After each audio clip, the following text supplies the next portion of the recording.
balita patungkol sa kanya at nandito dahil nagpapakita sila ng suporta para sa kanya. Sabi niya, okay lang ako, huwag kayong mag-alala. Yun ang kanyang message. Well, how do you feel po, this being your last trip on this visit, and when do you think you can be back? Well, may schedule na ako. Hindi ko pa lang siya ma-announce. May pinag-usapan na kami na schedule sa mga susunod na mga weeks. Hindi ko pa lang siya ma-announce dahil wala pa akong ticket, no? So, nothing definitive until meron ng plane ticket. So, pero meron ng draft schedule para sa pagbisita. Wala pa ho siyang bili naman sa inyo? Sa akin, wala naman siyang yun na yung bili niya is yung kanyang yung wag na daw siya bisitahin, wag na daw siya balikan dahil nakakaabala daw. At sagot ko naman sa kanya, sabi ko, hindi pwede yon dahil ang daming nag-aantay doon sa labas na gustong bumisita sa'yo. Ay hindi sila makapasok, kaya kami yung pumapasok para mapaabot namin sa iyo kung ano sinasabi nila at mapaabot mo naman sa amin kung ano yung gusto mong sabihin para sa kanila. So yun sa politika po, wala kayo napag-usapan? Wala kaming napag-usapan sa politics eh. Napag-usapan namin yung hopelessness, sabi ko yung hopelessness and frustration ba sa government. Yun ang napag-usapan namin doon. Pero sa politika, wala kaming napag-usapan kanina na politika. Okay, questions? Ma'am, salamat po sa update kay dating Pangulong Rodrigo Roa Duterte. At sa po sa mga tanong namin ngayon, ma'am, pabor po ba kayo sa panukala ni Senator Robin Padilla na ibaba ang minimum age of criminal liability? Mga batang edad 10 to 17 na masasangkot sa karumal-dumal na krimen tulad ng murder, rape at drug-related cases.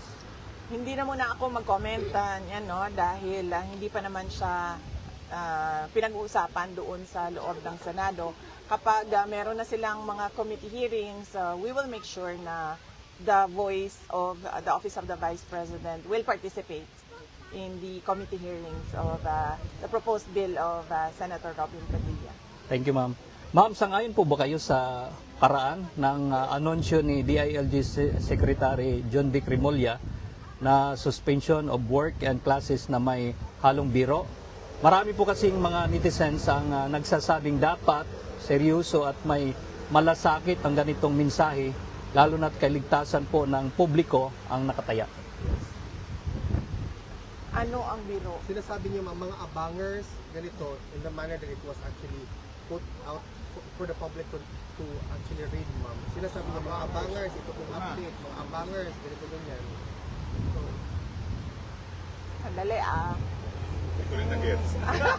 Hindi ko, wala kasi ako ang hindi ko alam, hindi ko nakita, hindi ko nabasa, so mahirap mag-comment. Pero na-verify na ba na hindi siya parody accounts or fake news? Yung official talaga na Facebook page ng DILG, ma'am. Sinasabi niya, for example, there's a class suspension sa different cities.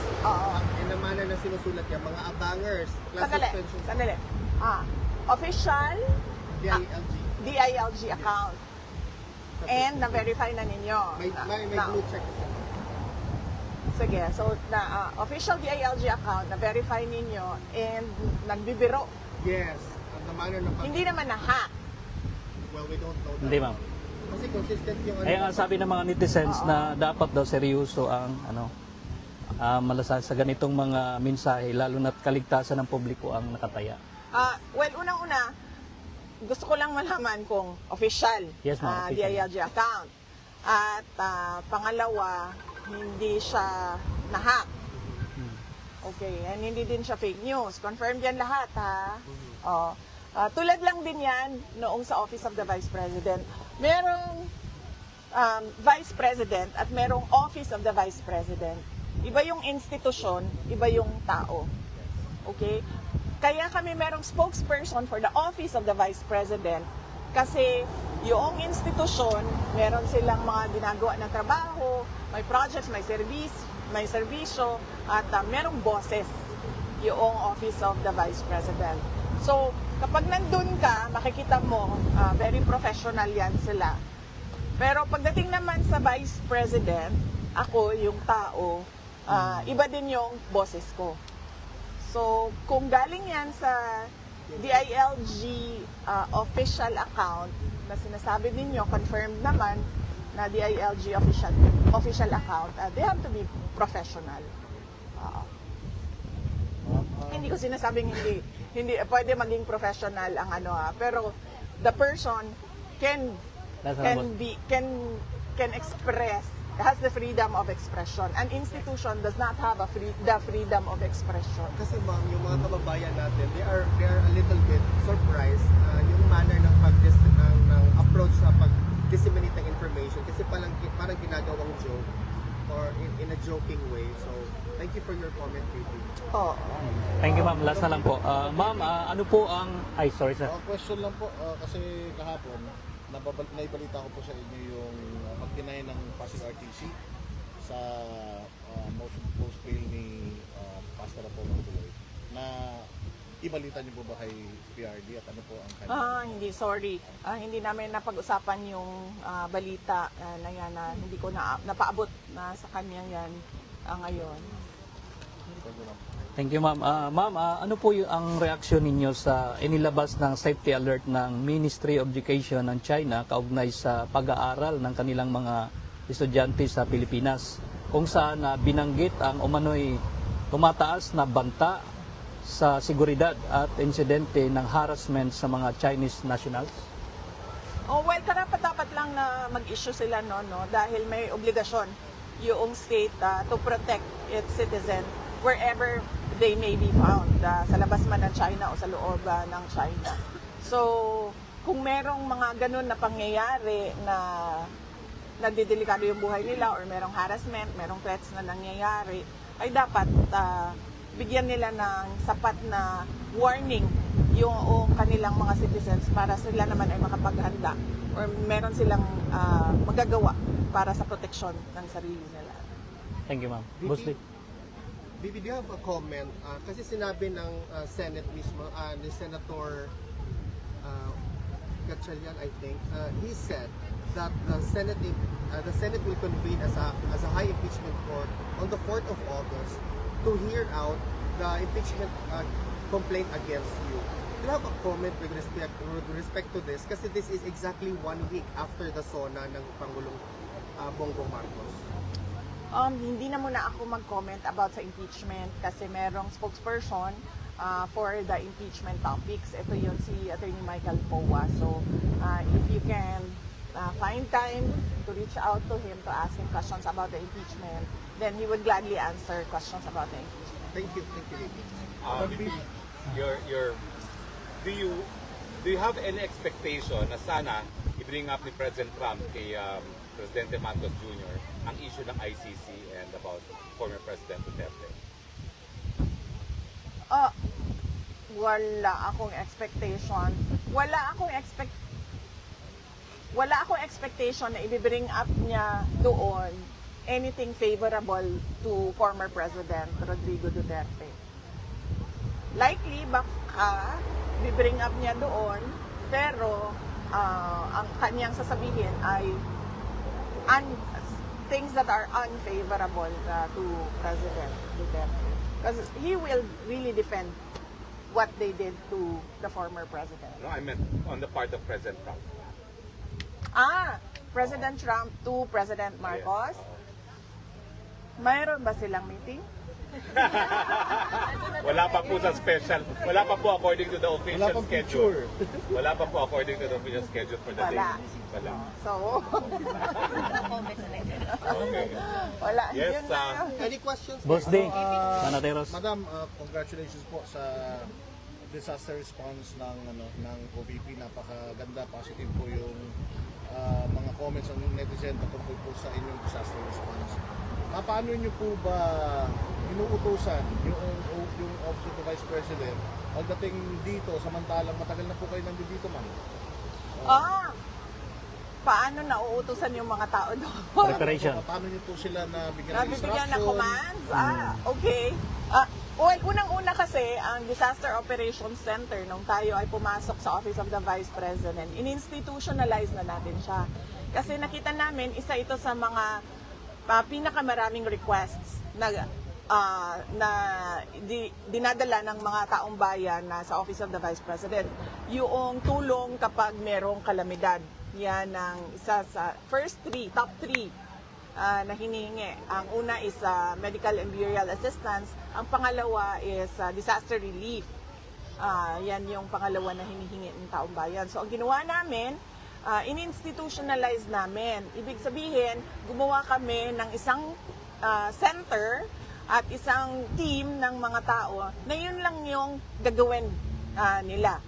Itong mga tao na ito ay araw-araw nagmo-monitor kung saan merong emergency, saan merong disaster sa buong Pilipinas. Pagkatapos itong mga tao na ito, pag nakita nila sa mga reports na merong kailangan bigyan ng tulong or merong nag-request ng relief kahit saan man, binabato nila sa satellite offices natin.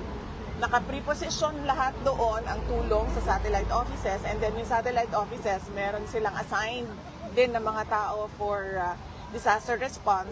Tapos sila na yung pupunta kung saan man kailangan pumunta yung tulong at opisina. So meron silang standard operating procedures na ginawa namin para susundan nila yon. Kapag wala doon sa nakalista na mga kailangan nilang gawin, kapag wala doon, doon na sila nagtatanong. Sa USEC namin, tapos yung USEC namin magtatanong din sa akin kung ano ba ang gagawin. Tulad ng example, noong isang araw or kahapon ba yon, kung saan lumabas yung mga bus na tumulong sa mga na stranded sa mga ruta nila. Yun kasi ang allowed lang sa buses namin is may oras lang na allowed na lumabas sila. And ito yung peak hours kasi augmentation laang yung tulong na binibigay natin, no? Nag-augment tayo sa peak hours ng mga taong nagbabiyahe. Kahapon, sobrang dami nung mga humihingi ng tulong na mga stranded. Nagpaalam sila sa akin kung pwede ilabas yung mga bus. And then sabi ko sa kanila, oo, pwedeng ilabas yung mga bus dahil emergency na yan. At hindi na natin kailangan magpaalam pa na lalabas yung bus natin, labas doon sa peak hours na allowed mag-fly yung buses. So, ganun yung in-institutionalize namin, tapos merong standard operation procedures. Kung wala doon, nagtatanong sila at nagbibigay ng command or sagot sa Comment kanila. lang po ma'am sa mga comment ng netizens na mabuti pa daw po yung OVP, mas nararamdaman nila sa mga ganyang disasters yung pong EDCA sites na sinasabi nilang yun ang isa sa mga purpose, hindi raw nila nararamdaman. Unang-unang, kailangan siguro natin tanungin, no, kung totoo ba talaga na yung mga EDCA sites ay gagamitin for disaster preparedness and disaster response, o sinabi lang yon para lang may masabi patungkol sa EDCA sites. Just to piggyback real quick, VP, kasi sinabi ni DND Secretary Guimo Chodoro that we should ask the US to use these EDCA sites para po ma-facilitate yung relief operations. What's your reaction to this particular statement? EDCA kasi, it means Enhanced Defense Cooperation Agreement. Nandun yan siya sa, doon tayo sa word na defense, no? Ano ba ang ibig sabihin ng defense, no? Di ba mutual defense? Like depensa sa Pilipinas at depensa sa kung sino man yung ally natin, 'di ba? Kasi mutual, 'di ba? So, kung magkaroon ng agreement, iba pa ang agreement sa ilalim sa loob ng EDCA agreement about disaster preparedness and disaster response, pwede 'yon. Kasi defense is not just yung defense na kapag merong invasion or merong war, pwede ding relief operations in times of emergencies. Thank you, Ricky. Well, since nakita po na parang epektibo yung disaster response ng OVP, will you ask for a higher budget for this year? For disaster preparedness? Kasi sabi ko sa mga kasamahan namin sa Office of the Vice President, kung ano yung ibinigay sa atin last year, dagdagan niya lang ng sa inflation o pagmahal ng procurement at goods and services, yun lang ang idagdag ninyo. So, hindi na kami humingi ng tulad nung dati kung saan optimal yung operations ng Disaster Operation Center ng Office of the Vice President. Kasi alam naman namin na hindi siya ibibigay. So parang ayaw ko na pupunta yung mga officials ng Office of the Vice President, pupunta sila sa House of Representatives, tapos sasabihin sa kanila na hindi namin yan ibibigay sa'yo. Ayaw kong napapahiya yung mga kasama ko at ayaw kong napapahiya yung institution. Now, VP has an appointment at 4:10, no? So, unless last question, tapos yung mga first-timers, pagbigyan natin sa pictures. Pwede po ba, VP? Miski Vice, konting panahon lang. Ano po? Mensahe po sa mga patuloy po ng mga supporters ni Tatay Digong na nagtipon-tipon buong mundo na bring him home. Tapos sa mga kababayan natin Pilipino na nasalanta po ng baha ngayon sa Pilipinas. Yes, opo. Unahin ko na muna yun sa mga kababayan natin. No? Sa mga kababayan namin, ang Office of the Vice President, kung ano man yung makakaya ng Disaster Operation Center namin, ay gagawin namin lahat para sa disaster response. Dalawa po yung nandyan sa loob ng center namin. Unang-una is yung mga kalusugan trucks namin, nagdadala sila ng hot meals sa mga responders. Pangalawa, meron kaming relief, no? Relief, food and non-food, yung relief na pwedeng maibigay ng Office of the Vice President. Kailangan natin laging handa tayo sa mga ganito dahil alam natin, taon-taon, pabalik-balik yung bagyo. Hindi naman titigil ang pagdating ng bagyo sa ating bansa. At ang dala ng bagyo lagi ay unang-una pagbaha at mga landslides. So yung mga tao na alam nila na flood-prone area sila or danger zone area sila sa landslide, ay dapat maghanda sila pagdating ng bagyo or tag-ulan. At ano yung isa, sir? Yung patuloy na pagtitipon ng mga supporters ni Tatay po, ma'am. Okay. Sa aming mga kababayan sa buong mundo at sa Pilipinas na patuloy ang pananawagan na iuwi at ipalaya na si dating Pangulong Rodrigo Duterte, ay nagpapasalamat kami. Alam ni dating Pangulong Rodrigo Duterte na meron kayong mga ginagawang rallies, pagtitipon at pananawagan. At nasabi nga niya sa akin kahapon na sana ay bigyan siya ng pagkakataon ng Diyos na personal ang kanyang pagpapasalamat sa inyong lahat sa inyong pagpapakita ng suporta at pagmamahal sa kanya. At naiintindihan niya na yung kagustuhan ninyo na siya ay mapalaya ay dahil gusto nyo yung nakita ninyong pagbabago sa bayan nung siya ay Pangulo ng ating bansa. At kaming mga pamilya, lalong-lalo na ako dahil ngayon ay umiikot ako sa Filipino communities abroad na nag-iimbita para makapagsalita ako at mapaintindi ko sa kanila kung ano nangyayari sa ICC case ni dating Pangulong Rodrigo Duterte. Nagpapasalamat din ako dahil ang Filipino communities natin, sila yung gumagastos ng mga events at ng mga program natin at ang laking tulong at nagpapasalamat kami dahil napapaabot ko sa buong mundo yung ipinaglalaban natin na isang Pilipino na nakakulong sa The Hague, Netherlands dahil kinuha siya ng gobyerno ng Pilipinas. Pilitang kinuha at hinatid dito. Ay ma'am, sorry. Thank you. Totoo bang nilabas si PRD kahapon sa ICC facility? Hindi, alam ko yung sagot pero hindi ako makakomment kasi hindi ko alam kung allowed siya sa, Thank you, VP. hindi ko alam kung allowed siya sa aking level. Yes, ma'am. Thank you. Ang pinakamaayos siguro ay tanungin natin yung lawyer ni ni dating Pangulong Duterte, si Attorney Nicolas Kaufman. Thank you, ma'am.